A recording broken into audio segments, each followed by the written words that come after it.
And now it's a Prince Albert.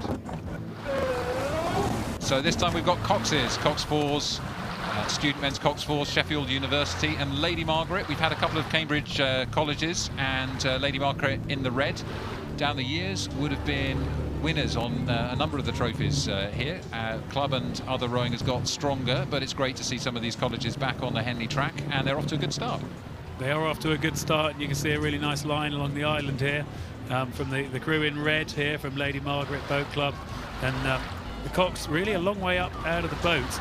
When we have a look there at that coxing position, quite an interesting one, that. Yeah, you'd normally expect the cox to be sitting lower down. That position, sometimes you can have the bow person's back actually touch the bucket head on the hat of the cox there. Doesn't seem to be troubling them in the Lady Margaret boat, and credit to them at the 3/4 mile signal. They look like they are holding a good lead over Sheffield University, maybe 3/4 of length of clear water, according to the 3/4 mile signal on the right there. Yeah, lovely to see the tradition of Henley with those markers going up, showing everyone watching the crew positions. And we see here the tandem in the middle of the coxed four, the two blades on one side closer together. And you can see in a four how, just thinking a little bit about physics, the argument is this helps the boat go straighter, and you don't have any of the problems with cover and with landing in each other's puddles in a Coxless 4. So maybe just for the dynamics of the boat, this is working out for the Lady Margaret crew, having those two rowers together in the 2 and 3 seat. Yeah, like you, I quite like it, a tandem rig in a 4. I'm not so convinced about it in an 8. It certainly seems to be serving Lady Margaret quite well here in the famous crimson. It's St John's College, Cambridge, not Lady Margaret. Lady Margaret, weirdly, is the name of the boat club. That's one of those weird things that these old universities seem to have about them. Don't know why that is, but somebody will probably send us a tweet and tell us. So if you're watching from around the world, Sheffield University are trying to get back on terms with Lady Margaret from Cambridge in the crimson. Lady Margaret looking pretty comfortable to sit on that lead and try and conserve energy as they come up through to the Remenham Club.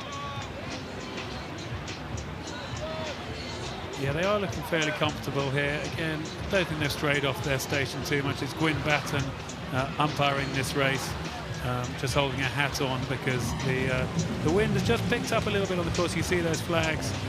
Throughout the day, we've had a gentle holding head breeze. Nothing really to be too much to worry about as we see them coming past here, getting ready to enter the enclosures.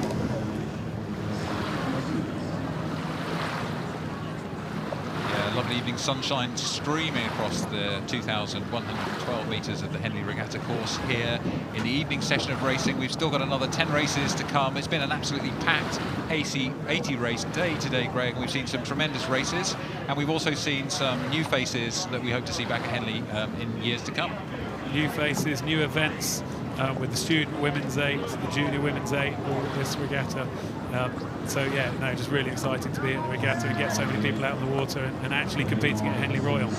Looks like the water's quite tricky out there, actually. Just seeing Sheffield University struggling with a bit of the wash. It's really hard technically. We should emphasise this. The more fatigue you have, the harder it is to maintain your own personal discipline in how you're rowing, but also to do that in time with others in a balanced way, and sometimes a little bit of a wash. And you can see, if you look at the water along the sides of the hulls of these boats, you can see that it's not as flat as it might seem, and that's giving a little bit of trouble as you start to get tired. Yeah, absolutely. Just looking at that bow surging through the water, we see the Cox there in the Lady Margaret boat. Just talking to the crew, just keeping them calm. The shoulders well up outside of the boat. They haven't done them any harm coming down towards the line. Yeah, some appreciation from the crowd here along the bank. Great to see the banks lined with supporters late into the evening, as Lady Margaret will be really happy to finish ahead in the first round of the student men's Coxed Fours, the Prince Albert. And some applause for the Sheffield University crew as well, who have hung on through the race as Lady Margaret crossed the line through to the second round. An appellation to the heavens from the Cox, happy to achieve that result. So Lady Margaret beating Sheffield University in the first round of the Prince Albert.